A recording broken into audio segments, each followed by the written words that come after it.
Hola nuevamente, espero que estés muy bien. Seguimos hoy con nuestro estudio global sobre escatología bíblica. Ya dimos inicio a este estudio en el audio anterior que estamos llevando a cabo en vivo en nuestro culto de enseñanza de los miércoles en nuestra iglesia. Bienvenido, bienvenida a nuestro estudio de Apocalipsis. Una de las cosas curiosas de la profecía bíblica es cómo hay eventos históricos que encajan perfectamente en las profecías previamente anunciadas. Obviamente esta es la idea principal de una profecía, anunciar lo que va a suceder, pero actualmente vemos tantos supuestos profetas que declaran profecías acerca de cosas tan inoficiosas e irrelevantes y muchas veces sobre cosas tan obvias que mucha gente que sí usa el sentido común ya no les cree nada. Pero esto no ocurre con Dios, ya que Él sí tiene el poder para acomodar eventos aleatorios o que en apariencia nada tienen que ver uno con el otro, para al final cumplir la palabra predicha por Dios. Es aquí cuando hasta el mismo Satanás, sin saberlo, ha ayudado a cumplir las profecías dadas por Dios en la Biblia. Pero bueno, comencemos ya.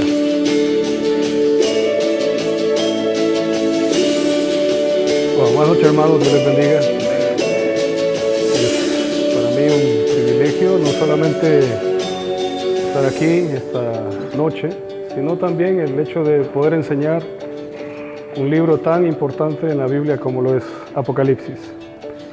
Quiero decirle que quizás dentro del estudio hayan algunas dudas y preguntas respecto a lo que estamos viendo, pero la idea, hermanos, es al menos tener un concepto claro, ¿verdad? Lo más claro posible de este libro. Es un libro que para muchos causa temor y miedo. Yo les mencionaba esto el miércoles pasado, que incluso hay personas que no les gusta estudiar Apocalipsis por el simple hecho de que hay cosas ahí que les causan temor. Pero no hay nada que temer y no hay nada que nosotros podamos decir, esto me va a suceder a mí. Recuerde que el libro de Apocalipsis está dividido, ¿verdad? Y lo vamos a dividir de la siguiente forma. Los primeros 3 capítulos son las cosas que son, o sea que en la actualidad, la realidad que estamos viviendo. Luego, del capítulo 4 hasta el capítulo 19, estamos viendo los acontecimientos de la tribulación, las cosas que serán después de estas. ¿Sí? Y los últimos 3 capítulos que los vamos a estudiar es cuando ya Cristo establece su reino en la tierra. Entonces, del capítulo 1 al capítulo 3, la actualidad. Del capítulo 4 hasta el final, las cosas que van a suceder. ¿Sí? Para ese momento ya la iglesia no va a estar en la tierra. Del capítulo 4 en adelante ya no se menciona la iglesia. Por eso los primeros 3 capítulos menciona la iglesia, ¿verdad? Y recuerde que en la visión de Juan ahí aparece, ¿verdad? Y escribe al ángel de las iglesias que están en Asia, cada uno de los encargados, digámoslo, de la iglesia. Ahora, el ángel aquí que menciona la escritura tiene que ver con el mensajero. Es la palabra griega ángelos, que significa mensajero. Puede ser humano o puede ser divino. Pero creemos, ¿verdad?, bíblicamente que aquí se trata no de un ángel divino, o sea, un ser espiritual, sino más bien de los pastores o los que son encargados de esas iglesias en el Asia. Hoy vamos a empezar el capítulo 2. Solamente quiero recordar lo que vimos hasta el miércoles pasado describiendo a nuestro Señor. Juan vio la visión, dice, del Señor en su gloria y da características de Él, ¿verdad? En el capítulo 1. Si leemos del versículo 9, dice: yo Juan, vuestro hermano y copartícipe vuestro en la tribulación, en el reino y en la paciencia de Jesucristo, estaba en la isla llamada Patmos, que dijimos es una isla que queda en el mar Egeo, dentro del archipiélago dodecaneso de Grecia. Grecia está al este y está Asia aquí, o sea, Turquía, la península de Anatolia que se le conoce, y Patmos queda en medio, aquí como una pequeña isla. En realidad es una isla que quizás no más grande que Utila, quizás, probablemente que nuestra isla de Utila. No es muy grande, la verdad, muy pequeña. Y creo que el cerro más alto no pasa de los 250 metros sobre el nivel del mar. O sea, realmente es algo insignificante, ¿verdad? Es una isla muy insignificante. Pero ahí quedó, el apóstol Juan dice, según el verso 9, dice: estaba en la isla llamada Patmos por causa de la palabra de Dios y el testimonio de Jesucristo. Recuerda que hubo una persecución de los cristianos, comenzó en Hechos capítulo 7, recuerda usted, con Esteban. Esteban fue el primer mártir de la iglesia.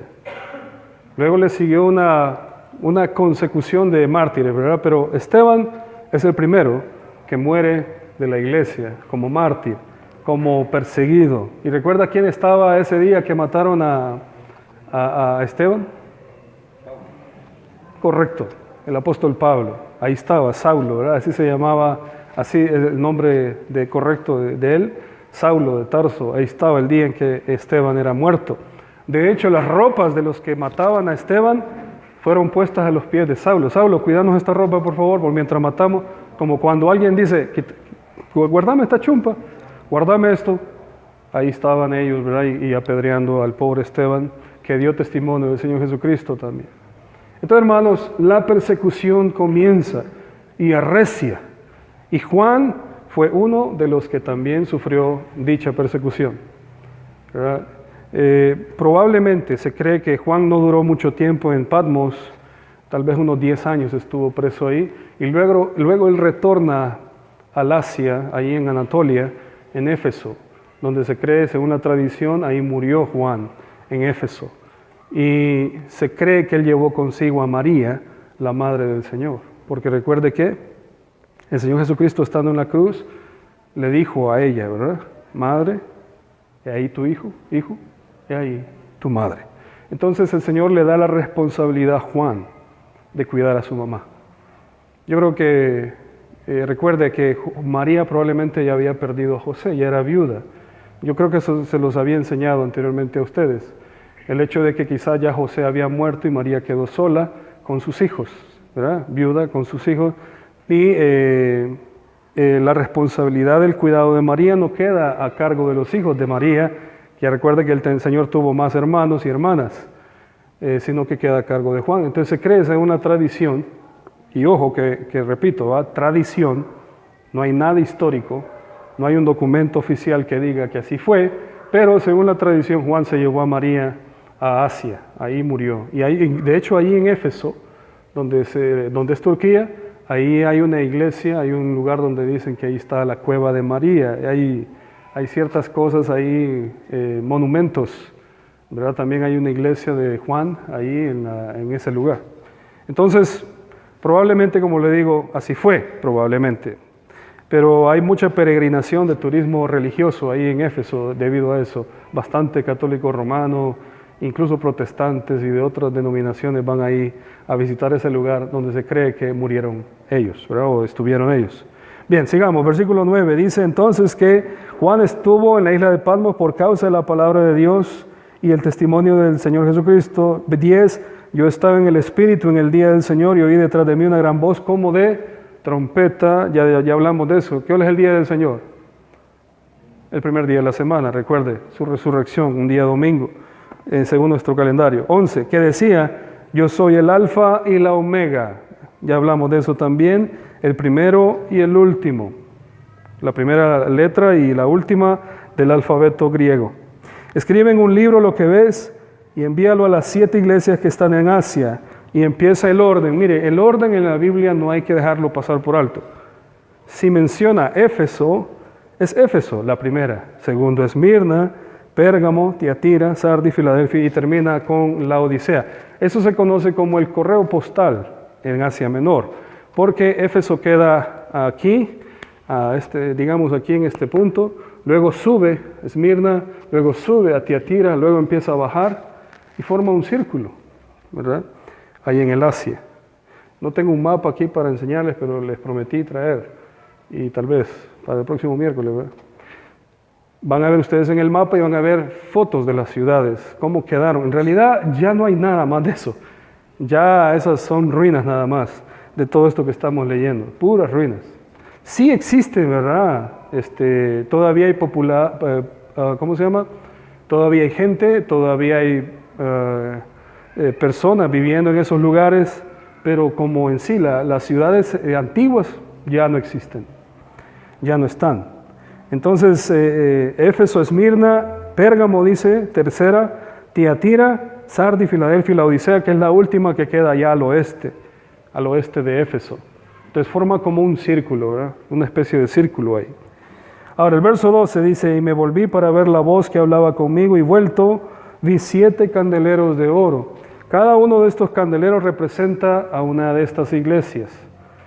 Son luminares. Recuerde, Jesús nuestro Señor dijo, vosotros sois, ¿el qué?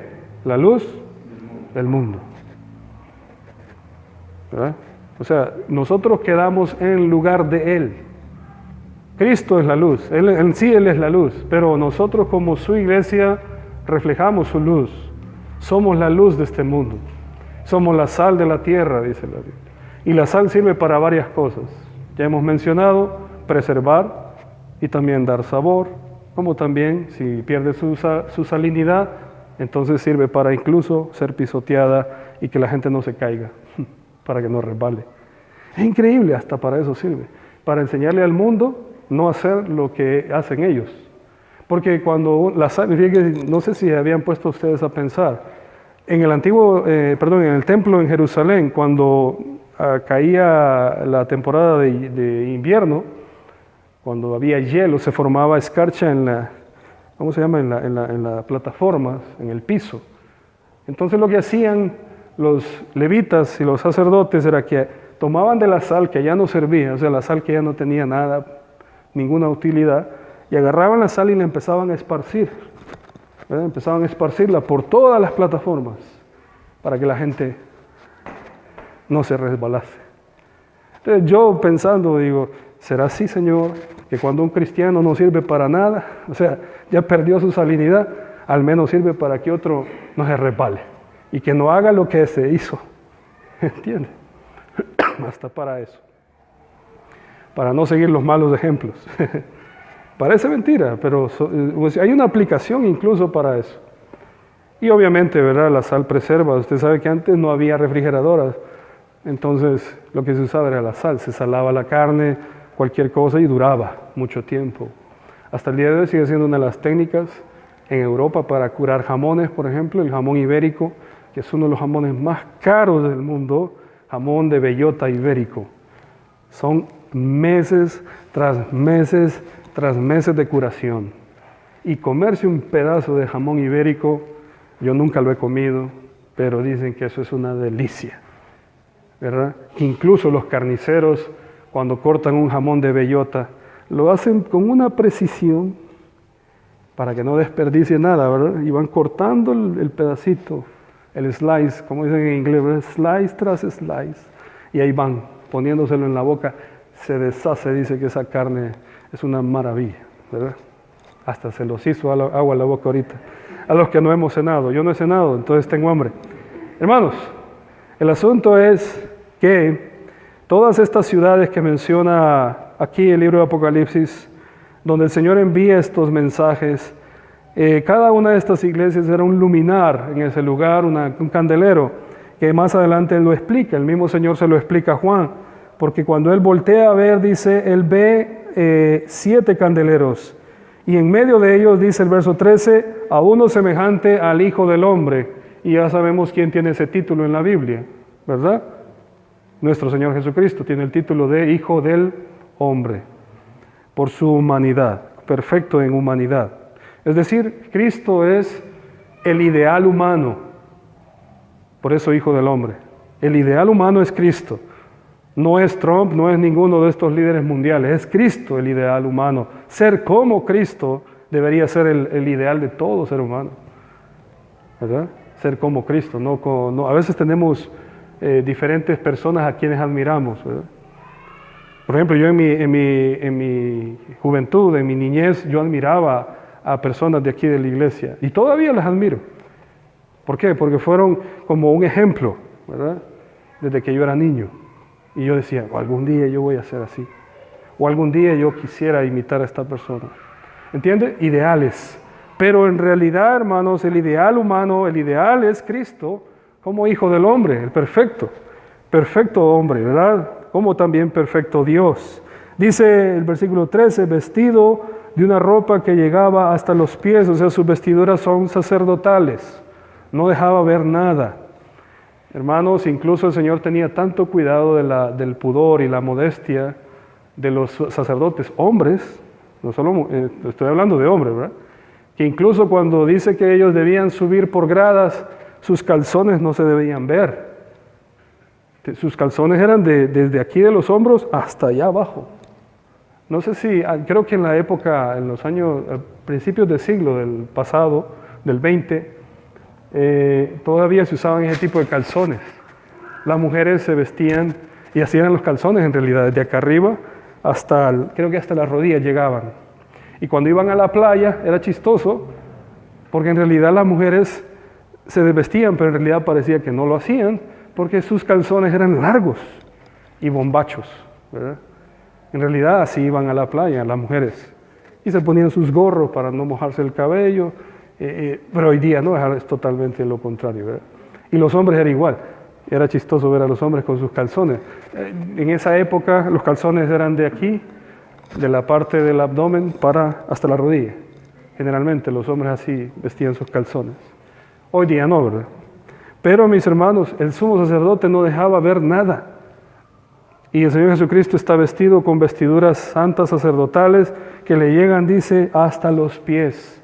O sea, no cubre la totalidad de su cuerpo. Y el versículo 13, la última parte, y ceñido por el pecho con un cinto de oro. El cinto de oro tiene que ver con su justicia, ¿verdad? Su justicia. Acuérdese que en Efesios menciona la armadura. Uno se pone una coraza de justicia. El cinto de oro tiene que ver con esa justicia divina. Dice, por el pecho con un cinto de oro. 14, su cabeza y sus cabellos eran blancos como blanca lana, su sabiduría eterna, la ancianidad, ¿verdad? Un anciano de días. Las canas supuestamente tienen que reflejar la madurez, ¿verdad? Porque ya estamos entrando a una etapa en la vida en que ya hemos adquirido experiencia. Entonces tiene que ver con sabiduría. Ahora dice el verso 14, como nieve, sus ojos como llama de fuego, su mirada. Yo ya he mencionado esto, el hecho de que la mirada del Señor Jesucristo es una mirada penetrante y consume. El fuego consume, ¿verdad? Su mirada. A cualquiera lo hace temer con su mirada, ¿verdad? Y el versículo 15, sus pies semejantes al bronce bruñido, refulgente como en un horno, y su voz como estruendo de muchas aguas. Y el bronce tiene que ver con juicio también, sus pies, juicio. Y estruendo de muchas aguas tiene que ver con su autoridad divina.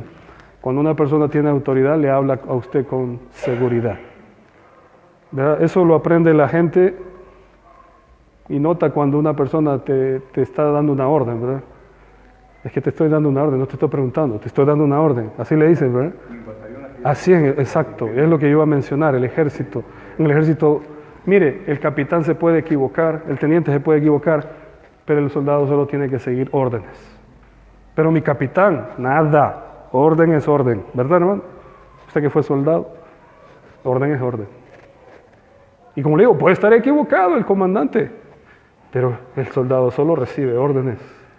Por eso, hermanos, en un juicio, en los juicios militares, los que les llaman corte marcial, ¿verdad? En los cortes marciales, quienes llevan la peor parte son los comandantes. Cuando hicieron los juicios de Nuremberg en Alemania, por ejemplo, después de la Segunda Guerra Mundial, ¿quién cree que se llevó la peor parte? Todos los líderes nazis, todos los meros comandantes. ¿Por qué? Porque los soldados solo reciben órdenes.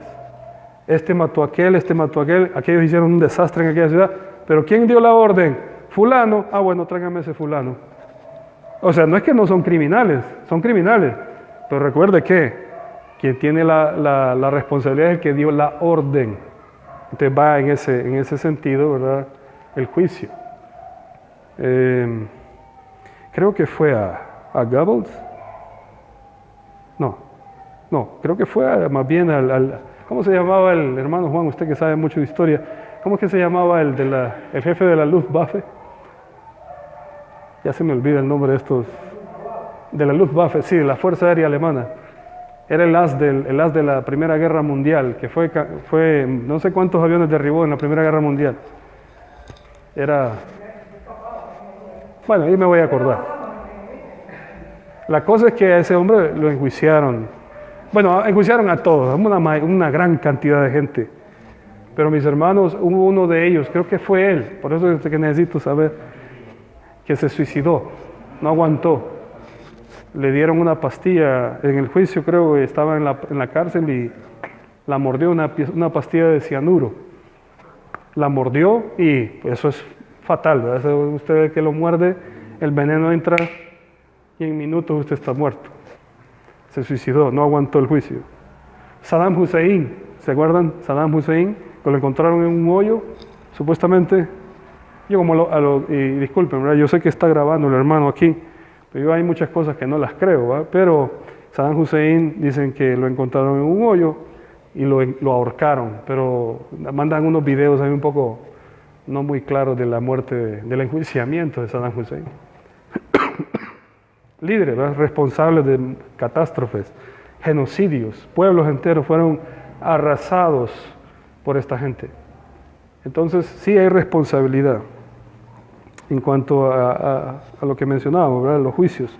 Ahora, dice el verso 16, estábamos hablando de la autoridad divina, ¿verdad? La voz del Señor, que es orden. Verso 16, tenía en su diestra 7 estrellas, en su diestra, o sea, en su mano derecha, 7 estrellas, de su boca salió una espada aguda de 2 filos, que ya sabemos en la Biblia que es la espada aguda de 2 filos, ¿verdad? ¿Qué es? Hebreos, ¿qué dice? Porque la palabra de Dios es viva y eficaz y más cortante que toda espada de 2. Entonces la espada de 2 filos es la palabra de Dios. De la boca del Señor solo sale la palabra de Dios, por la autoridad divina, la voz de muchas aguas. Entonces dice, y su rostro era como el sol cuando resplandece en su fuerza, habla de su gloria. Cuando le vi, caí como muerto a sus pies y él puso su diestra sobre mí diciendo, no temas, yo soy el primero y el último. Recuerda, todo esto hemos visto evidencia de estar en la presencia de Dios, de estos hombres, y todos ellos caen como muertos. Yo les he mencionado ya que nuestro cuerpo, nuestro ser, no soporta estar en la presencia de Dios. Por lo tanto, esta es una evidencia clara de estar en la presencia de Dios. Nuestro cuerpo cae como muerto. Somos debilitados de estar en la presencia de Dios. 18. Y el que vivo y estuvo muerto, sigue diciendo el Señor, mas he aquí que vivo por los siglos de los siglos. Amén. Y tengo las llaves de la muerte y del Hades. Que eso lo vamos a ver más adelante, porque son dos cosas muy diferentes. Muerte y Hades son dos cosas diferentes, ¿verdad? Y él tiene, dice, el poder en su mano. Tengo llaves de muerte y tengo llaves de Hades. La muerte retiene el cuerpo, el Hades retiene el alma. Porque acuérdense que nosotros como seres humanos no solo somos cuerpo, ¿verdad? Aunque la persona le ponga énfasis al cuerpo. Pero usted no solo es cuerpo. Hay personas aquí en la tierra que solo se preocupan por su cuerpo. ¿Y su alma? ¿Y su alma qué? ¿Qué con su alma? ¿Entiende? Y como decía un pastor, hay personas que venden su alma al diablo por menos que un penique o menos que una moneda. Prefieren, ¿verdad?, los placeres del mundo y que su alma se pierda. Y es la verdad, hay mucha gente que no aprecia lo más importante que tienen, que es su alma. Entonces, la muerte retiene el cuerpo, el Hades retiene el alma, pero Cristo el Señor tiene las llaves de ambas. O sea, del poder de la muerte y del poder del Hades. Hades es la palabra griega para muerte, ¿verdad? O el inframundo que se conocía en el mundo griego. Y acuérdense que todo este Nuevo Testamento fue escrito ¿en qué idioma? ¿En qué idioma fue escrito el Nuevo Testamento? Griego. En griego, ¿verdad? Entonces estamos hablando de un lenguaje en ese entonces universal. Se creía, y hasta el día de hoy algunos creen, y discúlpeme si soy ofensivo a veces, pero no es mi intención ofender, pero hay algunos idiotas, voy a decirlo así, idiotas que creen que si no leemos la Biblia en el idioma original no estamos leyéndola correctamente. Le digo porque hay personas que así creen. Ahorita apareció un grupo bautista que creen eso, ¿verdad? Y ahí apareció una Biblia que se llama la Reina Valera Gómez. No sé si la han oído. ¿No es mala la Biblia? Buena. No estoy diciendo que sea mala. Pero son de ese grupo ¿verdad? Que dicen, no, es que la Reina Valera está contaminada. Y para volverla, tenemos que revisarla. Y empiezan a hacer críticas a una Biblia, hermanos, que durante tanto tiempo ha sido de bendición al pueblo latino, a nosotros.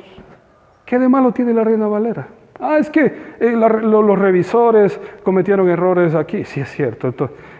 Todo el mundo puede cometer errores ortográficos o de omisión o de agregar. A veces, hermano, fíjense que esta Biblia mía tiene errores. Y yo lo comprobé, porque una vez estaba enseñando el Evangelio de Marcos allá en Valle y estaba yo bien entusiasmado leyendo y me dicen los hermanos, hermano, ahí le falta un versículo a su Biblia. Porque yo me salté, según ellos, un versículo. No, le digo, existe. Y me enseñan todos ellos, ¿verdad? Y empiezan, uno por uno, a enseñarme que le faltaba. Y es cierto, ¿sabe qué hice yo? Agregué el versículo, me le quitaron un versículo a esta Biblia. Y Reina Valera, mire. Y Reina Valera. Y bonita la Biblia y todo, ya está un poco deteriorada. ¿Qué sucedió? Que cuando lo mandaron a imprimir, les faltó el versículo y así lo imprimieron y es un error un error de tiraje, impresión. Ahora, sí están saliendo Biblias mutiladas hoy en día, muchas Biblias mutiladas que ya traen un evangelio, digo yo, ecuménico, ahí sí. Por eso, hermanos, yo soy fiel a la Reina Valera y la de 60. No estoy hablando de las últimas Reinas Valeras que han salido. Por ejemplo, está la versión actualizada. Cuidado con esas Biblias. Cuidado con esas Biblias. La actualizada, ¿cómo se llama? La Dios habla hoy. Todas esas Biblias, versiones que ya son medio carismáticas, ¿verdad? Que lo que van buscando es omitir ciertos pasajes de la Biblia y cambiarle el sentido para que usted y yo le digamos a cualquiera que somos hermanos en Cristo, ¿verdad? Y no es así la cosa. Bueno, me salí del tema, hermano. Lo que le quiero decir es que estudiando uno la Escritura, nos vamos a dar cuenta de que la Escritura fue escrita, o sea, el Nuevo Testamento fue escrito en griego, pero no necesariamente tenemos que estudiarlo en griego para saber qué es la verdad de Dios. Recuerde, Cristo nuestro Señor dijo en Juan capítulo 16 que Él iba a enviar a un consolador que nos enseñaría las Escrituras y que nos va a recordar las cosas, y que si tenemos dudas respecto a algo, el mejor maestro no es el pastor de la iglesia, el mejor maestro es el Espíritu Santo. Obviamente Dios pone en la iglesia pastores, líderes que nos enseñen, pero lo que le quiero decir es que el mejor maestro es Dios mismo, y la palabra de Dios tiene que estar en nuestro corazón. Y Él nos recuerda, Él nos va a revelar las verdades bíblicas. Ahora dice el versículo 19, le da la orden, acuérdese, habla con autoridad divina. El Señor dice, escribe las cosas que has visto y las que son, y las que han de ser después de estas. Mire, las que has visto, las que son y las que serán. Exacto, habla de los tres tiempos, pasado, presente y futuro.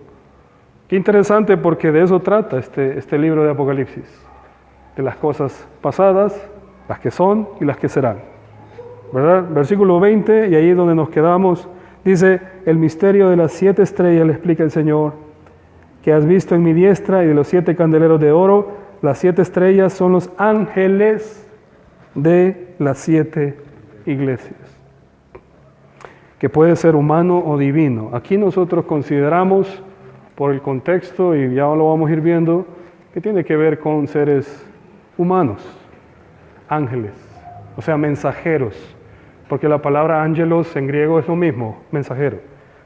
Alguien que da un mensaje, alguien que da una instrucción, alguien que enseña, ese es un mensajero, ¿verdad? Ángelo. Así que estos mensajes van dirigidos al responsable de esa congregación. Como decía el hermano, Cristo nos va a pedir cuentas del estado de cada congregación. ¿Cómo está la Iglesia Bautista Gracia? ¿A quién va a llamar? ¿Al intendente de escuela dominical? ¿Al maestro de escuela dominical va a llamar el Señor? No, va a llamar a Marlon Raudales. ¿Cuál es el estado de la gracia? Vení para acá. Vení para acá. Y a mí me va a llamar. Por eso es mi responsabilidad. Señor, pero es que mira, no me pongas excusas. De entrada me va a decir, no me venga con excusas. Yo lo puse ahí por esta y esta razón. Y quiero que... Y me va a empezar a decir a mí, hermanos, no a usted, a mí. Pero Señor, es que mira, yo les... No, es que no hay excusa. ¿Entiende? Soy responsable. A mí es que me va a llamar. Entonces el mensaje es directo, porque dice que las cartas, y ya la vamos a ir viendo, hoy vamos a empezar con la primera, cada carta va dirigida al ángel de esa iglesia. Mira, Juan, escríbemele al ángel de la iglesia en Éfeso y dile esto, esto y esto. ¿Qué significa eso? Que Él es el amo, el Señor de cada congregación y que Él está pendiente de sus congregaciones. Que el Señor está, haciendo responsable a un fulano de que cuide de esa congregación.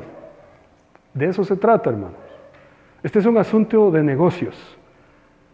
Parece un poco extraño hablar de negocios en cosas espirituales, pero es que es la verdad, hermano.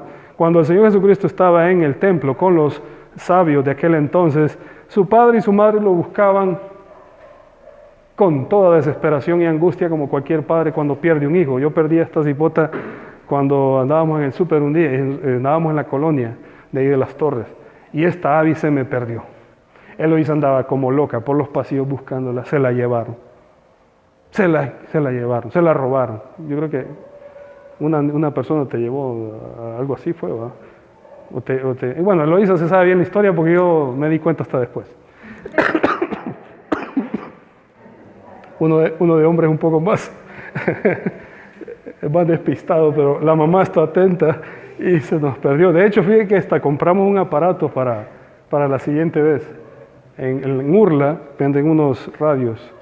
Entonces usted toma, lo parte así el radio, o sea, se desconecta. Uno se lo pone al niño de llavero y el otro lo anda usted. Si ese radio en 10 metros se separan ambos, empieza... Significa que ya está 10 metros, más de 10 metros lejos de usted. Desde entonces andaba ella un radito y Eloísa andaba el otro. Porque se nos perdió, hermano. Y mire, ese súper no es que exageradamente... Pero en un súper, tanta gente, ¿quién no se puede llevar un niño? Y más que esta chigüina parecía gringa cuando era chiquita. Sí, porque era ojos grises, ¿ah? Rubia, blanca. Entonces cualquiera se la llevaba y la hacían tamales. Entonces, hermanos, hay responsabilidad. Dios llama al responsable y le dice esto. Mira, Juan, escribe a cada uno de ellos, dice, porque ellos son los responsables, son los ángeles de las 7 iglesias, y dice el verso 20, la última parte, y los 7 candeleros que has visto son las 7 iglesias. Así comienza el Señor a mandar sus mensajes a cada una de estas congregaciones. Ahora, hay 3 interpretaciones para este capítulo 2 en adelante. La primera, que estas son iglesias históricas, y de verdad que lo son históricas, y que sus mensajes fueron para aquella época, que estamos hablando de los siglos primeros del cristianismo. ¿Sí? Entonces, son mensajes dirigidos a congregaciones en esa época. Esa es la primera interpretación. La segunda tiene que ver con un mensaje dirigido a una iglesia histórica, pero que fue en proceso hasta nuestros días. ¿Verdad? Esa es otra. Es otro tipo de interpretación. Que por ejemplo, Éfeso fue la iglesia del año, un ejemplo, del año 100 hasta el año 300, que luego Esmirna fue el mensaje para la iglesia del año 300 hasta el año tal, así hasta llegar a la Odisea, que va a ser la iglesia de los últimos tiempos. Esa es otra. ¿Sí? Esa es otra. Y la última interpretación tiene que ver con un mensaje espiritual. Independientemente de la época, siempre van a haber iglesias como Éfeso, como Esmirna, como Pérgamo, etcétera, etcétera, hasta llegar a la Odisea. Esa es otra interpretación. ¿Cuál vamos a nosotros a elegir? Hermano, ¿cuál vamos a elegir? Bueno, yo soy de la opinión, esa es mi opinión, ¿verdad? Que uno tiene que ver el panorama completo para poder entender y decir, esta es la interpretación adecuada según el contexto bíblico. Acuérdense, nosotros somos biblistas. o sea, bíblicos por naturaleza. Debemos de estudiar la Biblia como un todo, no solo dedicarnos a un pasaje y quedarnos ahí, sino entenderla como un todo. Porque si nosotros interpretamos solo por el pasaje que estamos leyendo, nos vamos a confundir todos. Y vamos a salir, ¿verdad?, inventándonos aquí otra nueva doctrina. Y ya no nos llamemos bautistas, vamos a llamarnos de otra, ¿verdad? Así han aparecido las denominaciones. De repente se enfrascaron en un pasaje y estuvieron dándole duro al pasaje y terminaron. ¿Y ahora qué hacemos? No, cambiemos el nombre de la iglesia, separémonos de fulanos y pongámonos así. ¿Por qué? Porque interpretan aisladamente. Y recuerda, la Biblia no es de interpretación privada. Estamos con la palabra de Dios. Esto es delicado, hermanos. Por eso les decía yo, los negocios espirituales, los negocios de Dios. Estamos hablando de algo importante. Tenemos en nuestras manos delicosa. Mire, esto es delicadísimo. ¿Por qué la Iglesia Católica no le permitía a sus feligreses estudiar la Biblia? Porque decía, se van a confundir. Mejor enseñémosles nosotros, que solo los curas pueden leer la Biblia. Y le negaron a la gente estudiar la Biblia. ¿Qué hicieron? El oscurantismo. Toda la gente, ¿verdad? ¿Y qué dijo el cura? No sé qué dijo, pero algo dijo de la Biblia. Y todavía lo leían en latín. Peor aún. Entonces, no se trata, hermanos, de esconder ni de que solo este es el dueño de la verdad. No, se trata de tener cuidado, ¿verdad? Sumo cuidado. Esto es una cosa delicada.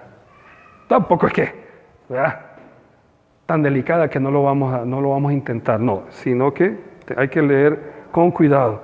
Ahora, empecemos entonces, en los minutos que me restan. Capítulo 2, comienza la primera carta. Acuérdese que este es un mensaje específico del Señor a cada congregación. ¿Verdad? El Señor trata personalmente con cada iglesia. Por eso a mí no me gusta, hermanos, no me gusta que usted no tenga identidad personal o no se identifique con. Por ejemplo, cuando usted le pregunta, ¿y usted a qué iglesia asiste? Bautista. Gracias. ¿Verdad? Bautista. Entonces la gente dice, ¿y eso qué es? Sí, hoy me preguntaron casualmente, ¿y usted qué iglesia es? Fíjate, hoy una persona me preguntó, estaba en el trabajo y me dice, ¿usted qué iglesia es pastor? Iglesia Bautista, le digo yo así, gracias. Y me dice, yo conozco una católica, dice, no, espéreme. Es que ella creía que era San Juan Bautista, ¿va?, la iglesia esa. No, le digo, espérese, es evangélica. Le digo, así va. Ahora sí entendió, ¿verdad? Porque la gente nos llama evangélicos también. Pero uno tiene que tener identidad. Usted tiene que aprender a identificarse, ¿verdad? ¿Cómo se llamaban los hermanos de la iglesia de Éfeso? Hermanos nada más. No es que inventaron una nueva denominación llamado los Efesios, ¿verdad? No, sencillamente el Señor trata con esa iglesia. Tenía una identidad esa iglesia.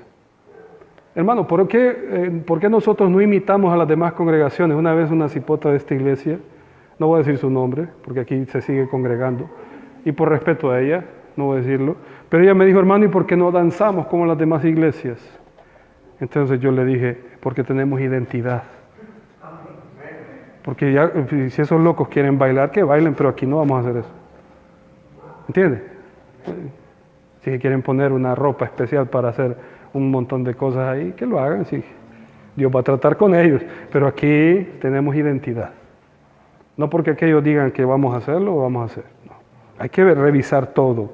Y si la Biblia no dice aquí nada de eso, yo no lo voy a hacer. ¿Sabe de dónde salieron esas danzas? ¿Sabe usted? No, del movimiento mesiánico. El movimiento mesiánico enseña a las iglesias cristianas de que hay que retornar a las raíces hebreas. Entonces por eso andan haciendo esos visajes de bailes y andan con unas banderas por todo el templo, porque esos son costumbres judías. Entonces hay que alabar al Señor con pandero y danza como lo hacían los judíos. Entonces salen con panderos. Luego salen los predicadores barbones. Y salen después con turbante, hermano, sí, es que salen así. ¿Sabe por qué? Porque dicen, hay que volver a las raíces judaicas. Eso es retroceder. ya hemos avanzado. ¿Por qué vamos a volver al legalismo judío? ¿Eh? Como decía Pablo a los Gálatas, ustedes comenzaron bien, dice, y ahora van a acabar en la carne. Comenzaron en la gracia y ahora van a acabar en la ley, guardando el sábado, la comida, las vestiduras judías. Ustedes están mal, les dijo. ¿Sabe qué les dijo Pablo? De la gracia han caído. O sea, en pocas palabras dijo, no es que dejaron de ser salvos a los Gálatas. Les digo, ustedes han caído de agradar al Señor. Solo porque se visten ahora diferente. Y ahora ya no dicen ni Dios le bendiga. Ahora dicen shalom. Shalom, hermano. Judíos. Saludos judíos, ¿verdad? Hermano, eso es retroceder. Yo no voy a ser más espiritual por imitar a un judío. Ni voy a ser más espiritual por dejarme la barba, que ni tengo. Apenas me crecen 4. Una postiza. Sí, una postiza me voy a poner ahí, hermano. Estuvimos viendo videos de cómo son los judíos ya ultra radicales de sus comunidades.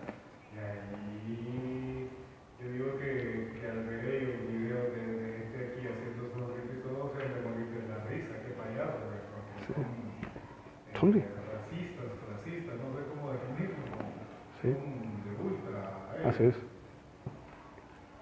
Una vez un sobrino mío me dijo, tío, me dice, fíjese que a mi iglesia está llegando un judío. Y yo le dije, ¿y? No, pero viera, qué interesante que el judío está llegando. Sí, está bueno que llegue como cualquier persona. ¿Qué diferencia hay? Pero creemos, hermanos, es que es nuestra mente. Yo lo entiendo, ¿verdad? Yo sé. Yo lo entiendo porque es el pueblo de Dios, no hay duda. No hay duda. Un judío es una persona especial e importante, pero también las demás gentes. O sea que si viene alguien de la esperanza, un lenca, solo porque es lenca, no, pero viene un lenca a la iglesia. ¿Y cuál es la diferencia, pues? Un lenca es una persona importante también. Solo porque aquel es judío y este es lenca. Es que aquel viene de la montaña de la flor. No le restamos importancia. A veces. Entonces, hermanos, de ahí donde vienen esos movimientos y esas costumbres que como iglesia perdemos identidad. Ahora, fíjense bien los mensajes de las iglesias, porque es bien importante, cada mensaje es diferente y cada iglesia tiene cosas buenas, cosas malas. En algunas hay halagos, en otras no hay halagos. En algunas hay cosas que reprocharle, en otras no hay cosas que reprocharle. Pero cada iglesia tiene una identidad propia y todas son cristianas. Todas fueron fundadas por el Señor y sus apóstoles. Todas tenían la misma doctrina en inicio, pero se fueron desviando. Por eso, hermanos, la palabra de Dios es clara y dice, el que piense estar firme, mire que no. Entonces, ¿quién es el responsable de permanecer firme? Al que Dios puso como líderes de la iglesia, ¿verdad? Ellos. Por eso Dios los llama a ellos. Venga para acá. ¿Cómo está eso de la doctrina de los nicolaitas que hablamos a ver? Vení, ¿por qué dejaste entrar esa doctrina a la iglesia? ¿Qué es esa doctrina de los nicolaitas? En primer lugar, ¿qué es nicolaita? ¿Entiendes? Y el Señor nos va a llamar a cuentas. ¿Cómo está? Enséñame eso de las danzas. ¿Cómo está eso? Así está la cosa. De veras. No sabía que eso era más espiritual, que hacía más espiritual la iglesia. Y cuando bailan danzas, ¿se estudiaron todo el capítulo 1 de Apocalipsis? ¿O no leen la Biblia? Hay iglesias que no leen la Biblia, hermanos. Se la pasan toda la vida en danzas. Entonces, ¿qué crecimiento es ese? Ninguno. Entonces, mire, ahora sí, entrémosle, hermanos. Entrémosle, me queda poco tiempo. Capítulo 2, verso 1, dice, escribe al ángel de la iglesia en Éfeso. ¿A quién? Al ángel. La carta va dirigida al responsable. ¿Por qué, hermanos? Porque la condición de la iglesia, el responsable tiene que ver mucho con eso. Yo repito, si una iglesia se desvía de la doctrina es porque sus líderes se están desviando de la doctrina. Y dice, escribe al ángel de la iglesia en Éfeso, el que tiene las 7 estrellas en su diestra, el que tiene el poder, la autoridad sobre cada una de estas, ¿verdad? Dice, y el que anda en medio de los 7 candeleros de oro, dice esto. En pocas palabras, lo que le dice al inicio de esta carta, que comienza con esta salutación: yo soy el dueño, la autoridad y el amo de cada iglesia. Recuérdale eso al ángel de Éfeso. Yo tengo a todos aquí en mi mano y ando en medio supervisando, porque la palabra aquí es supervisar, anda en medio de los candeleros. El Señor está aquí ahorita. Sí, aquí está. Y Él está pesando cada palabra que yo estoy diciendo. Y si hay algo que yo digo que no está bien, Él me lo va a recordar. Y ya lo ha hecho. Yo he tenido muchas veces que pedir perdón a la congregación cuando he dicho un disparate. Es cierto. Y acostumbro a hacerlo. ¿Por qué? Porque soy ser humano. Y a veces he dicho disparates aquí. Entonces el Señor me recuerda por su espíritu, me dice: Marlon, allá estando en casa, de repente estoy durmiendo, o estoy descansando, o estoy relajado, y de repente me viene un pensamiento. ¿Qué dije? ¡Ay, sí! ¿Qué dije? Dije un disparate en la iglesia. Y mire, regreso y corrijo. ¿Por qué? Porque Él está pendiente. El Señor está pendiente de esta iglesia. Él está supervisando. Por eso ¿cómo se llama la palabra? Es obispo, que significa vigilante. Hay 3 palabras para pastor, ¿verdad? Está obispo, pastor y anciano. Las 3 el Señor las cumple. Anciano por su sabiduría, pastor porque cuida sus ovejas, y obispo porque vigila, supervisa que todo marche bien. Eso tiene que ver con la vigilancia del Señor. Él está pendiente. ¿Usted cree que no? De cada maestro de escuela dominical está pendiente. ¿Verdad? Así es Dios. Entonces, hermanos, Él dice, se presenta así como el que tiene las 7 estrellas, el que anda en medio de los 7 candeleros de oro. Dice esto, aquí empieza 2, empieza un halago, ¿verdad? Una forma de reconocer la labor de esta iglesia. Dice, verso 2, yo conozco tus obras. Yo conozco tus obras y tu arduo trabajo y paciencia. Primero dice, conoce sus obras. Segundo dice, conoce su arduo trabajo. Tercero dice, su paciencia. Cuarto, y que no puedes soportar a los malos. 4. Y has probado a los que dicen ser apóstoles. 5. Y no lo son. Y los has hallado mentirosos. Esta iglesia se caracteriza por ser una iglesia dinámica. O sea, no están dormidos. O sea, no están ahí, ¿verdad? A ver qué acontece siendo espectadores. No, ellos están en el campo de juego.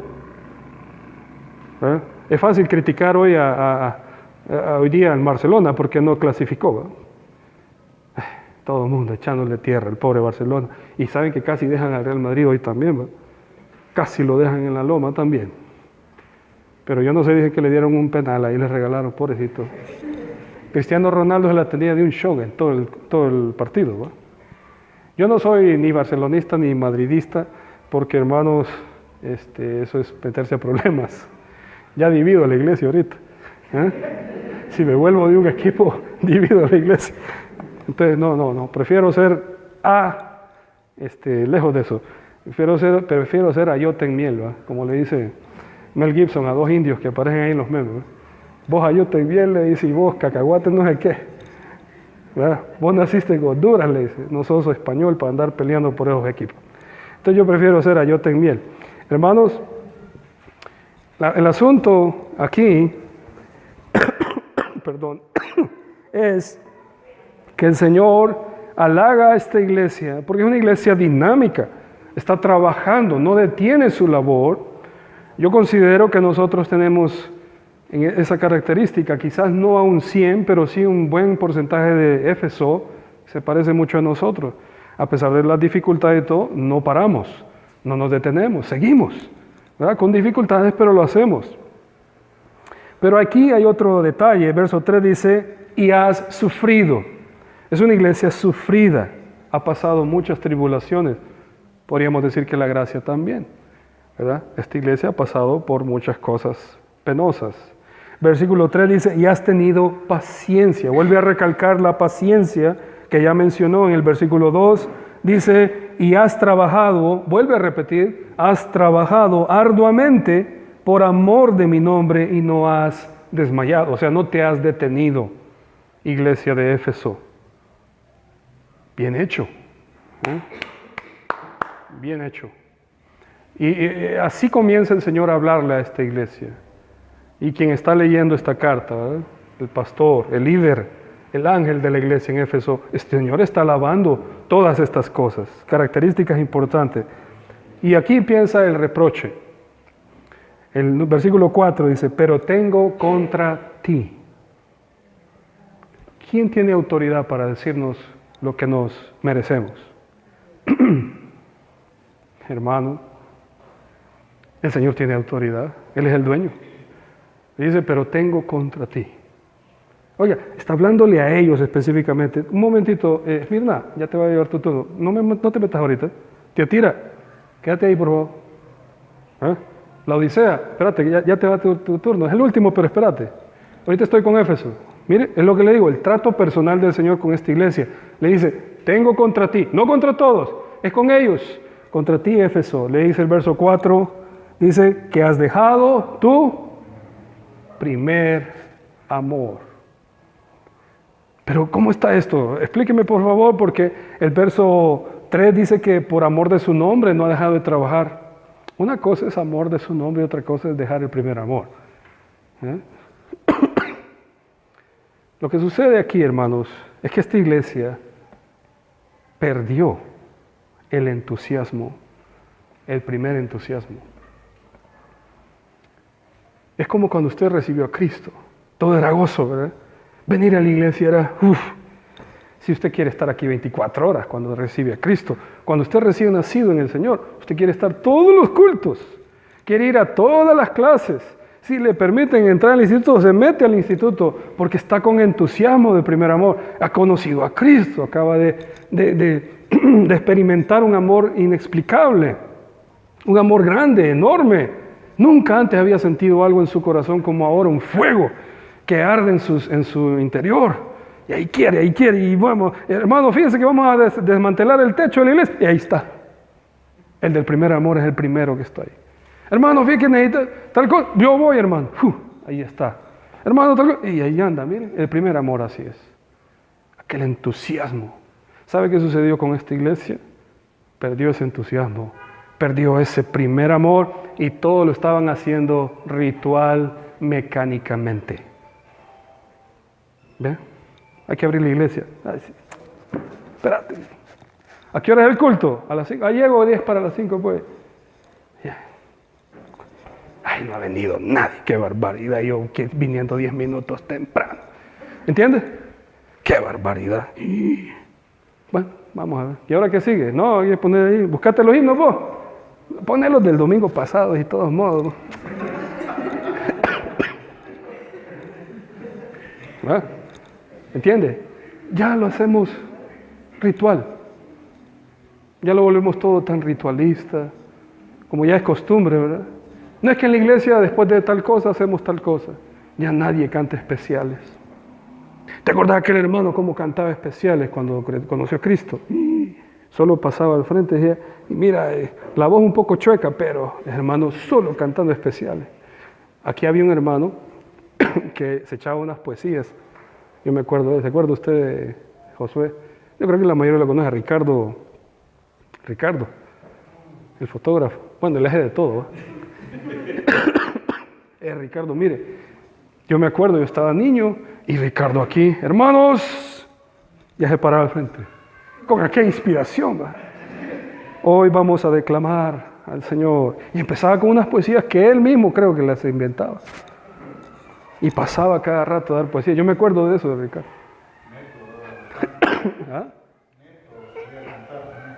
Neto, Luz Berlinda, cada rato pasaba a cantar especiales.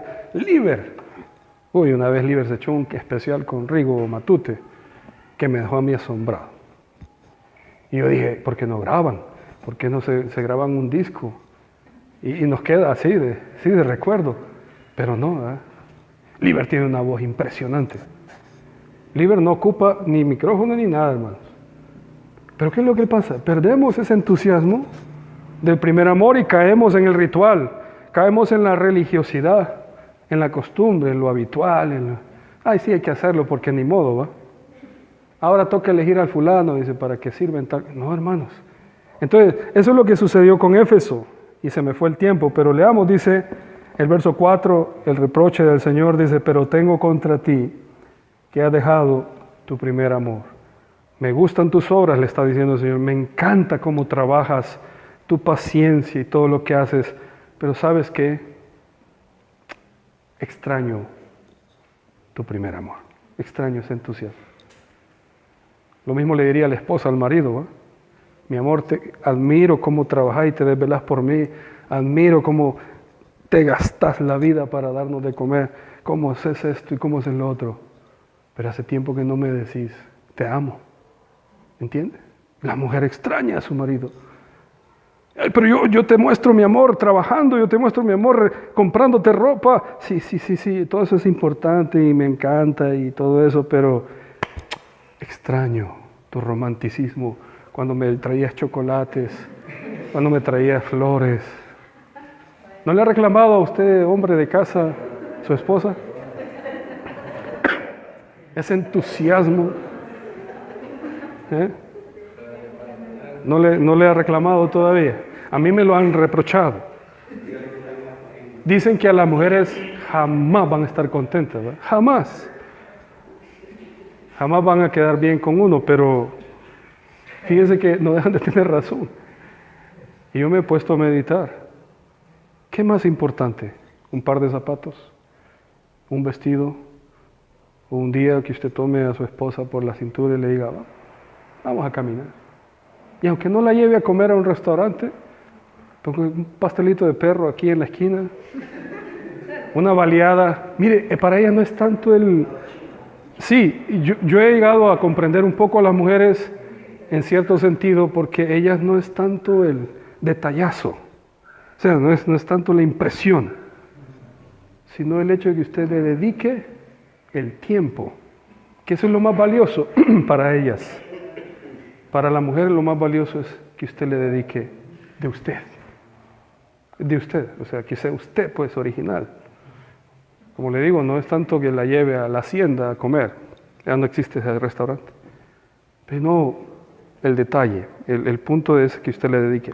Entonces ocurre lo mismo, hermanos, y con esto termino, no nos da tiempo de terminar la carta a Éfeso, y vamos a hablar de otros detalles de este lugar, pero el Señor le está reprochando a esta iglesia que han dejado el primer amor, que han dejado eso, ¿verdad? El entusiasmo, eso de bajo cualquier circunstancia, Señora, estamos aquí para servirte, para mostrarte nuestro amor.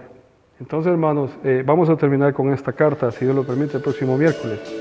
Aparte que vamos a hablar de otros detalles de estos lugares, que son de suma importancia también para entender el contexto. Así que aquí nos quedamos. Dios les bendiga.